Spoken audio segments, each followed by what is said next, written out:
अस्सलाम वालेकुम। The smart school sir Syed Ahmed Khan campus 2 से आज जमात चहारुम के लिए इस्लामियत की किताब से बाब पंजुम हिदायत के सरचश्मे मशाहिर इस्लाम से हम पढ़ेंगे हजरत उमर फारूक रजी अल्लाह ताला अन्हा के बारे में। हजरत उमर फारूक रजी अल्लाह ताला अन्हा दूसरे बड़े खलीफा थे। हजरत मोहम्मद सल्लल्लाहु अलैहि वसल्लम का फरमान है कि अल्लाह ताला ने उमर के दिल और जबान पर हक जारी कर दिया है। वो फारूक आजम है जिसके जरिए अल्लाह ताला ने हक और बातिल का फर्क बताया।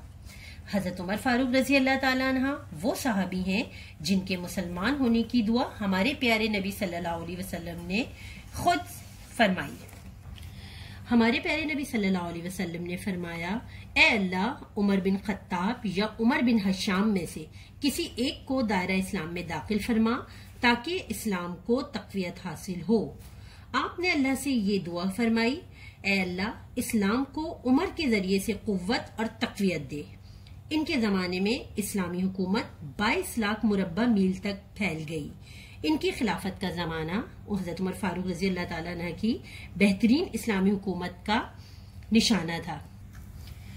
हज़रत उमर फारूक रजी अल्लाह ताला अन्हु कुरैश के एक मुअज़्ज़िज़ कबीले से ताल्लुक रखते थे। आप मक्का के इन चंद लोगों में शुमार होता था जो लिखना पढ़ना जानते थे और बहादुरी और जुर्रत में अपनी मिसाल आप थे। आपका पेशा तिजारत था और इस्लाम कबूल करने से पहले आप इस्लाम के सख्त मुखालिफ थे।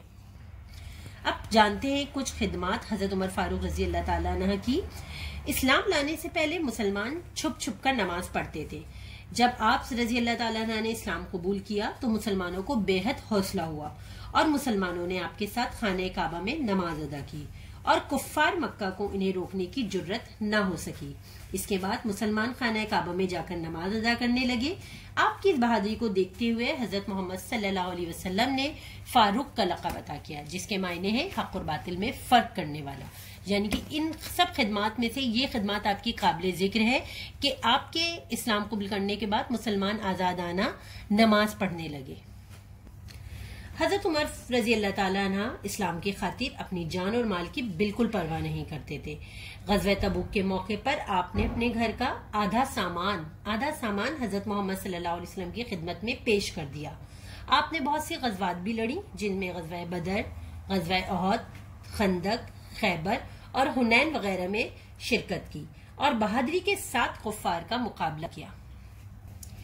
खिलाफत के बारे में जानते हैं। हजरत अबू बकर सिद्दीक की वफात के बाद आप मुसलमानों के दूसरे खलीफा मुकर्रर हुए। आपको अपने दौरे खिलाफत में इंसाफ, मसावात, ईसार और अपनी रियाया की भलाई के कामों की वजह से दुनिया का एक अजीम हुक्मरान तस्लीम किया जाता है। आप अक्सर फरमाया करते थे कि मेरी हुकूमत में अगर एक कुत्ता भी भूखा मर जाए तो क़यामत के दिन मुझे इसका जवाब देना होगा। आप रियाया की खिदमत करते, रात भर गलियों में चक्कर लगाते और जरूरतमंदों के लिए चीजें अपने कंधे पर लाद कर उन तक पहुंचाते थे।